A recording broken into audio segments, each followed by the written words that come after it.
Oh, hey, what's up, everybody? This is a special edition of Sports Limelight. In case you were wondering who that was Rick Wakeman. You know who he is, Bill? Love it.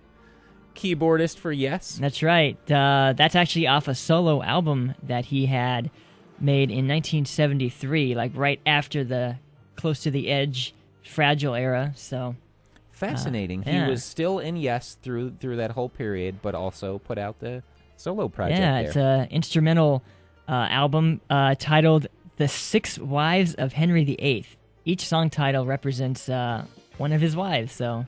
Love it. This one is Catherine of Aragon, Yeah, track 1. I heard that track on on satellite radio. There's a channel called Deep Tracks, so I love that channel.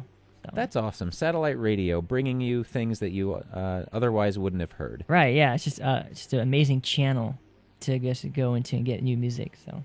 Yeah, and this is coming. I'm someone who has a personal stake in terrestrial radio succeeding.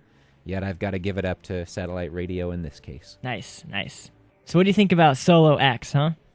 Solo projects. Yeah. We talked about, not on the show, but the other day we were talking about Geddy Lee had a solo project called My Favorite Headache. It was done during the Rush's hiatus about a decade ago.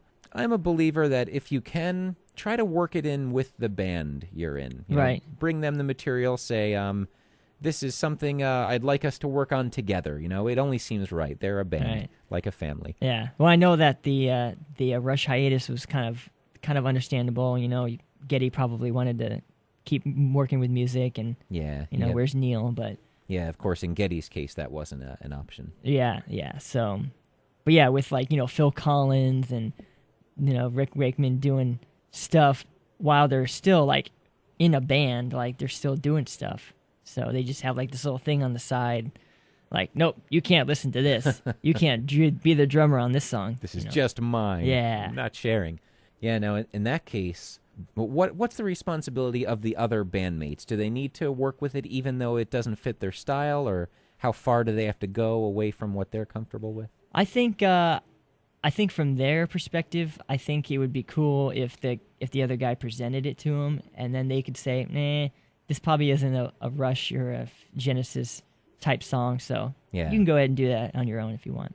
I agree. The solo artist to be definitely has a responsibility to at least present to the fellow band members. So, like in the case of Queen, we'll assume that Freddie Mercury presented his solo material, which was pretty far different than what Queen was. Yeah. And the rest of the band probably said, no, it's you can do that one on your own. That's not. Or you quite don't want it Queen." to be so bad that you insult the band. Maybe you hide that solo stuff. Ooh. So, this could be a different perspective there. Wow, that could be. Yeah. But hey, each his own, I like solo stuff as well as the band stuff, Yeah, it's something else to enjoy. Yeah, exactly. Another type of musical set or genre, see what pops out. But, Yeah. Much like an actor who can do a lot of different roles, it's often a musician showing more range. Right, yeah. Although with Phil Collins and Genesis, if you're a casual listener, you can't tell what's what. Hey, this is Phil Collins. Actually, it's Genesis. So Yeah. In fact, just earlier when I sent you a text with a reference to tonight, you said nice Genesis reference. I actually thought that might have been the part of the Phil Collins solo. Oh yeah, catalog, so that's still Genesis. Very yeah, good. I think it's because Phil Collins, he's like the backbone of Genesis because he's like the drummer, and I think he does most of the songwriting and lyrics. So he kind of just he has that kind of rhythm and beat to his songs anyway. So Yeah. You've given me 2 or 3 months now to get into to Genesis, and I still have failed to do so. But that's all right. I really will get around to them. Hey, it's just to just cracking a frozen lake. Yeah. If you want to, you will. But it's hard to do if you're not into it from the start. So Yeah, I will get around to it though. I know they have a lot to offer. Guess that about does it, huh? all right, how about that?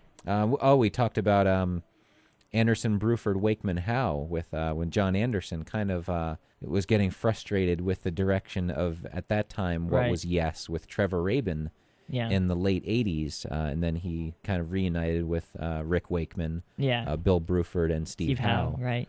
You know, And there's that ended up yeah, being a pretty neat project. there's another channel on satellite radio called the Coffee House, and they play strictly or generally acoustic songs, Ooh. either be new artists or cover versions.